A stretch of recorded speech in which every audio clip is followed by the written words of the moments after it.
Dalam nama Tuhan Yesus Kristus sama-sama katakan amin. Puji Tuhan, silakan duduk. Sukacita bisa ada bersama-sama dengan Bapak Ibu jemaat di tempat ini dalam syukuran hari ini. Saya kemarin cukup padat dan agak lelah pulang. Dari pagi ke ibadah doa di gereja, saya sambung ada janjian dengan keluarga, cucu saya harus ada di rumah sakit. Dan sampai jam 5, jam 6 pulang dan saya harus sambung lagi di satu ibadah family altar. Jadi pulang tuh so capek sekali. Saya bilang, Tuhan, untuk pelayanan besok ini saya mau tidur dulu. Saya bangun, Tuhan bicara ya. Lalu saya tertidur dan saya bangun tengah malam sudah segar. Dan saya langsung Tuhan bilang begini. Yang pertama Tuhan bilang buat jemaat sini begini. Untuk mau mencapai hal-hal yang baru, harus ada perubahan, melakukan hal-hal yang baru, yang belum pernah dilakukan sebelumnya. Kita harus melakukan. Kalau kita datang ibadah, kita mendapatkan firman, kita menerima sesuatu peneguhan dari Tuhan, kita harus pulang dan melakukannya. Lakukan apa yang kita doakan dan doakan apa yang kita lakukan. Supaya kita situ akan mengalami hal-hal yang baru yang Tuhan sediakan buat kita. Luar biasa tadi kesaksian Ibu Marina, Bapak Ibu, ini contoh untuk melihat bagaimana seseorang yang walaupun sudah divonis dokter tidak ada lagi harapan, tidak bisa lagi ada tindakan dan pengobatan. Tapi nomor satu lihat bahwa pikirannya tidak didominir, tidak dikontrol oleh apa kata orang, apa kata dokter. Luar biasa, dia masih tetap dengan kursi roda mau naik menyanyi. Dan bukan itu saja, masih nyetir mobil sampai saya kadang-kadang mau marah atau mau sedih lihat apa yang ada di rumahnya. Tiba-tiba ada buah, dia mesti antar ke rumah saya, buah naga, advokat, sirsak, apa yang dia dapat dan dia bilang aduh ini bagus mesti kasih ibu gembala. Dia nyetir sendiri antar ke rumah. Jadi lihat bahwa kita jadi kaya, kita diberkati, tidak ditentukan berapa banyak harta kita. Tapi bagaimana hidup kita bisa jadi berkat buat orang lain. Itu tandanya kita kaya, diberkati. Semua tepuk tangan buat Ibu Marina, amin. Bapak Ibu jemaat mau lihat hal-hal yang baru di depan, harus mulai dengan kita mau melakukan hal-hal yang baru. Kalau sebelumnya masih kurang kita setia, baca firman, berdoa, harus kita mulai lakukan itu dengan serius. Terutama dua hal ini yang Tuhan ingatkan untuk jemaat di sini. Apakah semua sudah bangun pagi dan cari Tuhan menyembah? Mau jadi gereja yang diberkati Tuhan, lihat perkara-perkara yang besar. Coba buat komitmen jam 5 pagi semua bangun dan menyembah Tuhan. Tidak bilang tadi malam capek, kemarin capek. Tapi kalau kita buat komitmen itu, kita tidak akan dikontrol situasi dan kondisi kelemahan kita. Karena Tuhan akan mengontrol kita dalam kekuatannya dan kesetiaannya. Yang pertama itu yaitu bangun pagi jam 5 dan cari Tuhan. Dan yang kedua, mulai lihat perbuatan baik apa yang bisa lakukan. Mulai dari dalam keluarga, dalam rumah, dengan tetangga. Kalau sebelumnya istri tidak pernah layani suami tidak pernah perhatikan istri. Coba mulai lakukan itu. Buat sesuatu yang menjadi tindakan nyata. Lihat belum baca firman, so bilang dulu ini apa yang Tuhan bilang. Sebelum saya lupa itu, dua hal itu yang Tuhan ingatkan tadi malam. Ya, saya ulang sekali lagi karena ini penting. Untuk kita mengalami hal-hal yang baru, kita harus melakukan hal-hal yang berbeda dari sebelumnya. Dan dua hal itu, jam 5 pagi semua sudah harus cari Tuhan. Pagi-pagi luangkan waktu untuk Tuhan, memuji Dia, mengakui Dia, menyembah Dia, menantikan Dia. Di situ ada berkatnya. Dan yang kedua, lakukan perbuatan yang nyata. Bukan cuma pintar ibadah, tapi mesti pintar hidup. Amin. Bukan cuma hebat di doa dan bahasa roh, tapi mesti jago di hidup dalam perbuatan yang nyata. Amin.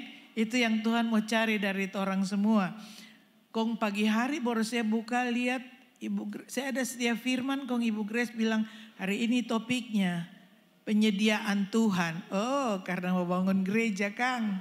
Oh, haleluya. Jangan pikir penyediaan itu materi. Penyediaan itu artinya kehadiran Tuhan. Amin. Tuhan itu luar biasa dan mari kita lihat.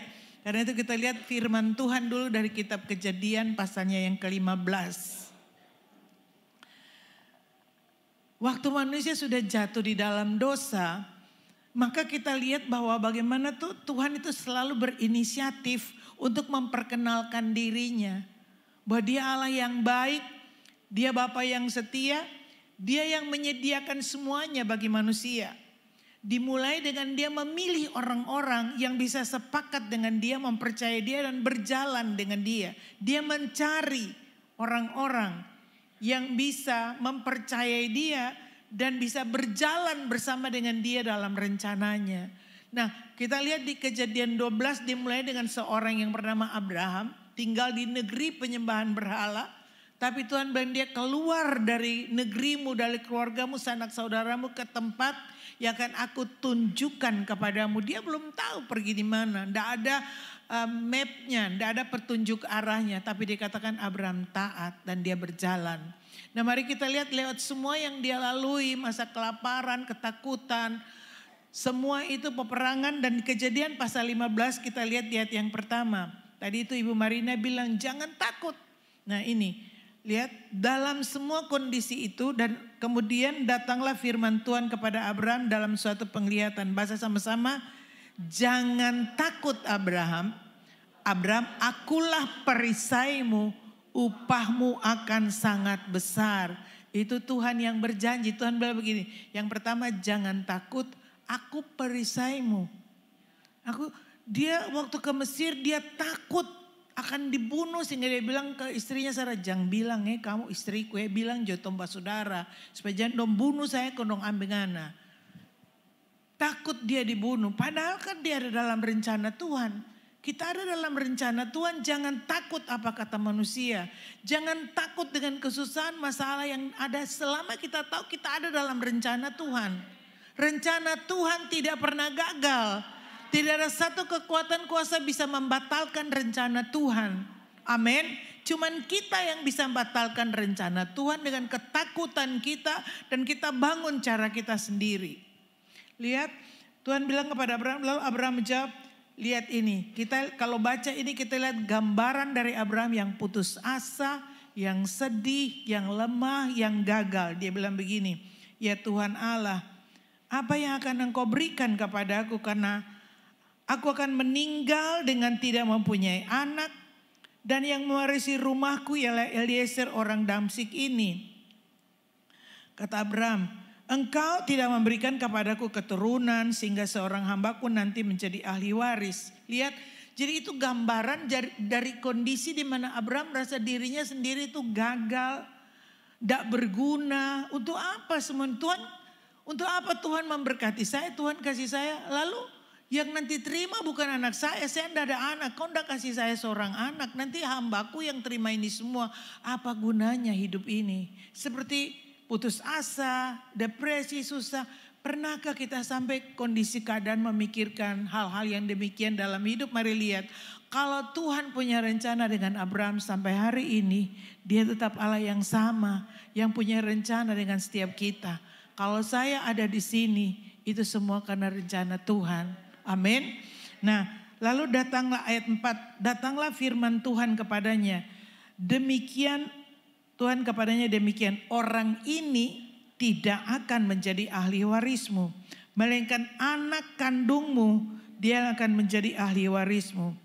Lalu Tuhan membawa Abraham keluar serta berfirman, coba lihat ke langit, hitung bintang-bintang jika engkau dapat menghitungnya. Maka firman-Nya kepadanya, demikianlah banyaknya nanti keturunanmu. Ayat 6, lalu percayalah Abraham kepada Tuhan, maka Tuhan memperhitungkan hal itu kepadanya sebagai kebenaran. Kebenaran yang membuat kita layak berdiri di hadapan Tuhan. Lihat, waktu Abraham ada dalam kemahnya, dia bercakap-cakap dengan Tuhan. Waktu dia buka mata yang dia lihat adalah kemahnya. dalam keterbatasan kemah yang dia bangun. Lalu Tuhan bilang, keluar dari kemahmu, pandang bintang-bintang di langit. Artinya tinggalkan semua keterbatasanmu. Jangan cuma lihat berkat sebatas materi, sebatas kepintaran kita, pekerjaan kita, tugas usaha kita, cuman di kemah kita tuh terbatas. Bisa ada depresi, bisa ada masalah-masalah yang membuat kita gagal, merasa tidak mampu. Tapi waktu keluar Tuhan bilang belajar, kalau kita percaya Tuhan itu lihat dari kebesaran Tuhan. Lihat dari kesetiaan Tuhan. Lihat dari apa yang Tuhan katakan, Tuhan firmankan. Jangan lihat dari situasi kondisi. Kemah yang kita bangun terbatas. Jadi waktu Abraham keluar dan dia lihat bintang-bintang, Tuhan bilang, kok bisa hitung itu? Coba hitung. Bisa hitung? Begitulah nanti Tuhan akan berikan kepadamu. Kita tidak akan sanggup hitung berkat-berkat Tuhan kalau kita bisa mempercayai janjinya dan firman-Nya. Amin. Semua tepuk tangan dulu buat Tuhan yang luar biasa. Berikut kita lihat yang berikut. Bagaimana untuk kita menerima penyediaan Tuhan, kita harus melihat bahwa waktu kita lihat ke langit, kita adalah orang-orang yang masuk dalam perjanjiannya Tuhan. Sebab Tuhan adalah Allah yang berjanji. Perjanjiannya Tuhan. Nah mari Bapak Ibu, rahasia yang dibukakan luar biasa. Sehingga membuat saya sangat diberkati. Bila ini juga jadi kekuatan buat umat Tuhan. Lihat. Ayat 8 Abraham masih bilang begini lagi. Ya Tuhan Allah, dari mana saya tahu bahwa saya akan memiliki tanah ini. Karena Tuhan bilang bahwa akulah Tuhan yang membawa engkau keluar dari Ur Kasdi, memberikan negeri ini kepadamu menjadi milikmu. Jadi Tuhan bilang mau kasih ini menjadi milikmu. Lalu Abraham bilang begini, dari mana saya tahu bahwa saya bisa memilikinya? Manusia kita selalu tuntut janji. Kalau orang belum lihat dengan mata jasmani, kita belum bisa percaya. Padahal mestinya mata iman lebih tajam dari mata jasmani. Minggu yang lalu saya khotbah bahwa hal-hal yang kita tidak bisa lihat dengan mata jasmani, harusnya kita bisa lihat dengan mata hati kita. Itulah iman, dasar dari segala sesuatu yang kita harapkan dan bukti dari apa yang kita tidak lihat. Kita belum lihat, Ibu Marina belum lihat nanti seperti apa endingnya. Tapi dia mempercayai Tuhan itu baik. Dia mempercayai bahwa hidup ini dalam tangan Tuhan, hidup ini milik Tuhan. Percayai itu terus saja. Endingnya seperti apa? Bukan urusan kita.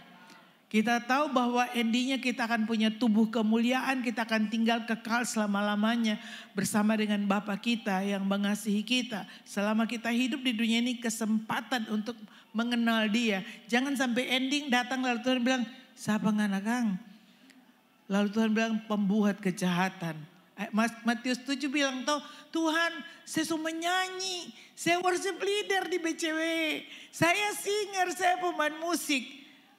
Betul toh? Matius 7 bilang, kami mengusir setan demi namamu. Kami membuat mujizat banyak. Tuhan bilang, pergilah, kamu pembuat kejahatan. Aku tidak mengenal kamu. Lihat, jadi yang paling penting, pelayanan harus lahir dari pengenalan, dari hubungan. Hubungan dengan Tuhan yang membuat kita tidak tahan untuk tidak melayani Dia. Jangan kejar pelayanan, tapi kejar pengenalan dengan Bapa. Maka pelayanan akan lahir dari hubungan kita dengan Tuhan. Seperti yang Bapak Ibu lihat sampai hari ini ada di BCW. Lalu kita lihat pada zaman perjanjian lama ini kalau dua pihak mau mengadakan perjanjian. Biasanya mereka pakai korban binatang lalu dibelah dua. Lalu dua pihak itu berjalan mengelilingi, nanti binatang itu dipotong dan diberikan kepada masing-masing pihak yang berjanji. Tapi kita lihat caranya Tuhan. Firman Tuhan kepadanya, ambillah bagiku seekor lembu betina berumur 3 tahun, seekor kambing betina berumur 3 tahun ayat 9. Seekor domba jantan berumur 3 tahun, burung tekukur dan seekor anak lembu, anak burung merpati. Diambilnya semuanya itu bagi Tuhan, dipotong dua lalu diletakkannya bagian-bagian itu yang satu di samping yang lain, tetapi burung-burung itu tidak dipotong dua. Lihat ayat 11. ketika burung-burung buas hingga pada daging binatang-binatang itu, Abram mengusirnya. Jadi dia melindungi korban itu dengan kekuatannya, dia usir semua. Menjelang matahari terbenam, tertidurlah Abram dengan nyenyak. Lalu turun meliputinya gelap gulita yang mengerikan. Firman Tuhan kepadanya, Abram, ketahuilah dengan sesungguhnya keturunanmu akan menjadi orang asing dalam suatu negeri yang bukan kepunyaan mereka, dan bahwa mereka akan diperbudak dan dianiaya 400 tahun lamanya. Tapi bangsa yang memperbudak mereka akan kuhukum, dan sesudah itu mereka akan keluar dan membawa harta benda yang banyak. Tuhan sudah tentukan sekali. Mereka diperbudak tidak dibayar. Tapi waktu Musa bawa mereka keluar malam itu, mereka meminta dari tetangga-tetangga mereka, maka mereka diberikan harta. Jadi mereka dibayar dari upah yang sebelumnya mereka kerja, dan mereka keluar dengan membawa kekayaan seperti yang Tuhan firmankan. Jadi Tuhan sudah bilang bahwa mereka akan diperbudak dan mereka keluar nanti membawa harta yang banyak. Lihat bahwa waktu perjanjian itu Abraham tertidur, gelap gulita. Jadi tidak ada dari pihak Abraham, semata-mata dari pihak Tuhan. Dia berjanji dan dia setia, sehingga dia memberkati Abraham. Kita lihat di perjanjian baru Efesus pasal yang pertama. Itu di gambaran di perjanjian lama. Di perjanjian baru lihat waktu kita tahu kita terikat perjanjian di dalam Tuhan Yesus. Ayat yang ketiga. Terpujilah Allah dan Bapa Tuhan kita Yesus Kristus, yang dalam Kristus telah mengaruniakan kepada kita segala berkat rohani di dalam surga. Ayat 4. Sebab di dalam Dia Allah telah memilih kita sebelum dunia dijadikan supaya kita kudus dan tak bercacat di hadapannya. Ayat 5. Dalam kasih Ia telah menentukan kita dari semula oleh Yesus Kristus untuk menjadi anak-anaknya sesuai dengan kerelaan kehendaknya. Jadi lihat manusia di perjanjian lama, manusia-manusia yang dipilih itu terbatas. Mereka tidak mampu untuk berdiri mewakili dan membawa perubahan buat semua manusia. Tapi di perjanjian baru Allah Bapa memberikan anaknya sendiri, firman menjadi manusia. Diam di bawah kolong langit ini sebagai manusia. Di dalam Tuhan Yesus itu semua yang Bapa mau sudah di dalam Tuhan Yesus. Jadi waktu kita percaya kepada Tuhan Yesus, kita masuk dalam perjanjian itu. Bapa di surga melihat Tuhan Yesus, bukan lihat orang. Orang belum ada yang sempurna, masih ada kekurangan, masih ada kelemahan, masih ada kesalahan. Kita terus belajar. Kita terus belajar lewat proses yang satu ke proses yang lain, kita terus belajar. Sehingga lewat kesakitan, lewat ketakutan, lewat hal-hal yang buat orang terluka, itulah kita belajar bagaimana kasih karunia itu memampukan kita, membawa kita dalam kemenangan, menyembuhkan kita sehingga kita bisa punya pengalaman kuasa Tuhan dalam hidup kita dan kita bisa jadi berkat buat orang lain. Amin. Kita harus bisa jadi berkat buat orang lain. Kemarin waktu saya temani cucu saya, dia diagnosa dari dokter anak karena pertumbuhannya agak terganggu, jadi dia harus disunat. Cucu saya umur 12 tahun laki-laki, namanya Rafael. Jadi waktu papa mamanya saya bilang tunggu di luar Jo, saya yang di kamar Oka dengan dokter operasi untuk dia disunat. Waktu mulai suntik di burungnya belum terlalu sakit, cuma jarum masuk toh suntik anestesi anti sakit. Tapi waktu mulai digunting, dipotong, dia menangis, aduh oma sakit. Dia sudah tidak tahan. Hati kita sebagai orang tua, sebagai oma kalau lihat cucu kesakitan lebih baik kita juga yang luka. Betul, aduh sakit sekali sampai saya juga sudah mau Kalau aduh Tuhan kenapa lagi mesti lewati ini ya. Tapi waktu itu terus saya terus berdoa dengan dia dan saya di kepalanya dokter kerja di sana dan saya bilang dia begini. Tiba-tiba Tuhan kasih hikmat dan saya bilang Rafael, namamu Rafael itu artinya Tuhan penyembuh. Rafael harus alami ini nak. Kau rasa toh bagaimana takut, bagaimana sakit, bagaimana terluka. Nanti waktu kamu disembuhkan kau punya pengalaman dengan Tuhan. Supaya kau bisa jadi berkat buat yang lain. Kau bisa ceritakan kuasa Tuhan yang kau alami. Kau bisa dipakai Tuhan bawa kuasa itu untuk menyembuhkan orang lain. Kalau kita tidak pernah mengalami, kita cuma tahu saja tentang Tuhan. Itu cuma pengetahuan, tidak ada kuasanya. Tapi karena kita pernah alami. Kita pernah terluka, kita pernah sakit, kita pernah kecewa. Tapi karena Tuhan mengangkat kita, kita diberikan power itu. Kuasa Tuhan sudah bekerja dalam kita. Sehingga waktu kita pergi dan menolong orang-orang yang terluka, orang-orang yang tertindas. Maka kuasa itu mengalir lewat kita. Tuhan bekerja di dalam kita dan lewat kita. Sehingga kita bisa menjadi penolong buat yang lain. Bukan kita. Lewat kita Tuhan bisa menyatakan dirinya dia penolong buat orang-orang yang membutuhkan. Karena kita pernah ditolong Tuhan. Amin. Jadi saya bilang dia jangan konsentrasi di sana. Kau tenang saja nak, kuat. Kamu bisa lewati itu. Karena walaupun sudah disuntik obat sakit Bapak Ibu. Kalau sudah luka-luka itu pasti sakit juga. Dan harus lewati itu.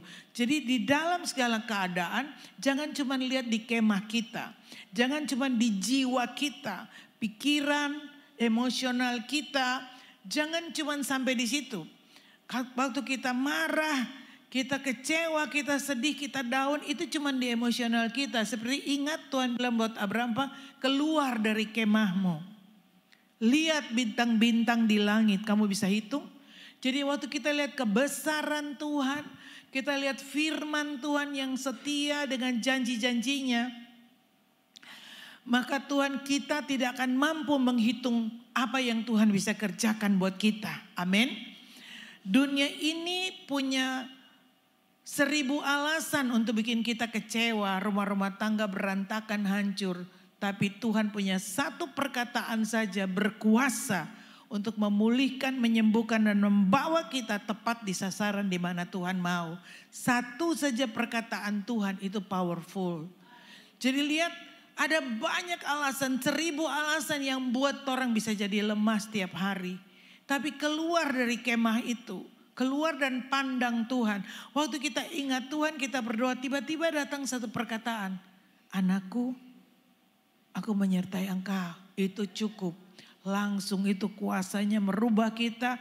Kita akan tenang, kita akan kuat, kita akan bersuka cita. Dan kita akan lihat bahwa Tuhan berfirman pasti terjadi. Tepuk tangan bagi Tuhan. Amin. Nah, mari lebih lanjut kita lihat bagaimana supaya kita bisa hidup di dalam semua yang Tuhan janjikan tadi. Yang di dalam Yesus, berkatnya ada di dalam Yesus. Itu berkat-berkat rohani. Nah sekarang kita pindah di Efesus 4. Efesus 4 supaya kita punya tindakan nyata, iman kita harus hidup. Di Efesus pasal 4 dikatakan begini ayat 14. Ayat 14 sehingga kita bukan lagi anak-anak. Kita bukan lagi anak-anak yang diombang-ambingkan oleh rupa-rupa angin pengajaran. Oleh permainan palsu manusia dalam kelicikan mereka yang menyesatkan. Ya, jadi ada banyak pengajaran kalau dengar di YouTube, kalau dengar hamba-hamba Tuhan berkhotbah apa, mesti tahu bahwa bagian mana yang Tuhan tentukan buat kita. Bagian mana yang Tuhan mau kita bertumbuh di dalamnya. Itu yang kita dengar, kita terima dan kita mempercayai itu supaya kita dibangun di dalam apa yang Tuhan tentukan buat kita. Jangan kita ambil semua kebenaran, kita akan bingung. Dan kita sendiri akan tidak bisa bertumbuh, kita akan stagnan di posisi kita. Tuhan bilang, kamu tuh harus bertumbuh yang kamu bukan lagi anak-anak yang diombang-ambingkan oleh rupa-rupa angin pengajaran, oleh permainan palsu manusia dalam kelicikan mereka yang menyesatkan. Tetapi harus dengan teguh berpegang kepada kebenaran di dalam kasih kita bertumbuh dalam segala hal ke arah Dia, Kristus yang adalah kepala. Ini penting, ini ayat yang kedua, ayat berikut ini penting, baca. Daripadanya seluruh tubuh yang rapi tersusun diikat menjadi satu oleh pelayanan semua bagian. Dengar, pelayanan semua bagian. Dari Bethany Kids, dari generasi sampai di dewasa muda, di orang tua, semua jemaat, family altar, semua pelayanan harus diikat menjadi satu oleh kasih. Jangan baku iri hati satu dengan yang lain, baku saing satu dengan yang lain, tidak ada guna. Perhatikan apa yang kita bisa berikan, yang terbaik dari kita. Kita persembahkan yang terbaik dari kita karena kita sudah menerima kebaikan Tuhan. Lalu itu semua dibangun dalam satu kesatuan, bertumbuh dalam segala hal ke arah Dia, Kristus yang adalah kepala. Lalu daripadanya seluruh tubuh yang rapi tersusun menjadi satu pelayanan semua bagian sesuai dengan kadar pekerjaan tiap-tiap anggota. Apa? Pekerjaan tiap-tiap anggota akan menerima pertumbuhan dan membangun dirinya dalam kasih. Jadi seluruh pelayanan diikat menjadi satu oleh kasih. Semua bertumbuh karena masing-masing tiap-tiap orang yang membangun dirinya dalam pelayanan. Harus ada perbuatan-perbuatan, pekerjaan-pekerjaan baik dalam pengorbanan. Dan yang terakhir ayatnya dikatakan begini dari 1 Petrus 5. 1 Petrus 5 sebenarnya mulai dari ayat yang ke-7 sampai 11. Tapi intinya di ayat 11. Ayat 5 dikatakan serahkan semua khawatirmu kepadanya sebab Dia yang memelihara kamu. Jangan khawatir nanti stres. Ya, serahkan semuanya. Lalu sadar ada iblis lawanmu itu berjalan berkeliling seperti singa, cuma seperti tapi bukan singa, yang mengaum-ngaum mencari orang yang dapat ditelannya. Apa?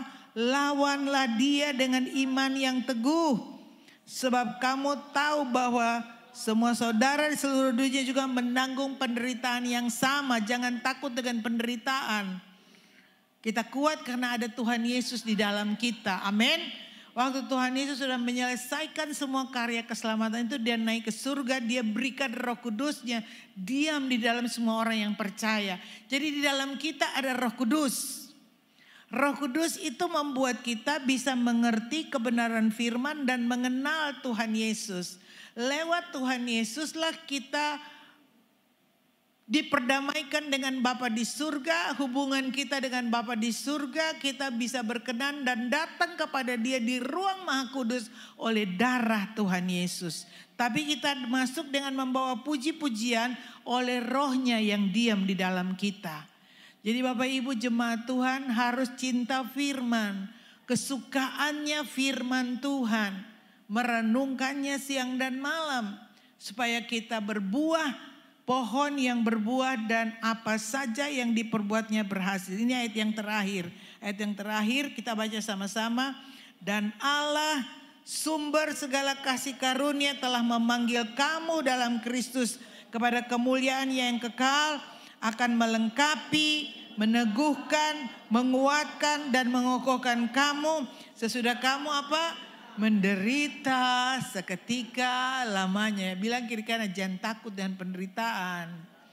Ya, karena Dia yang memanggil itu setia. Bayangkan Tuhan bilang begini, banyaknya itu.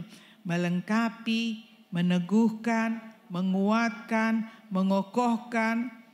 4 hal kalau Tuhan kerjakan. Kita menjadi orang percaya yang kokoh di dalam Dia. Amin.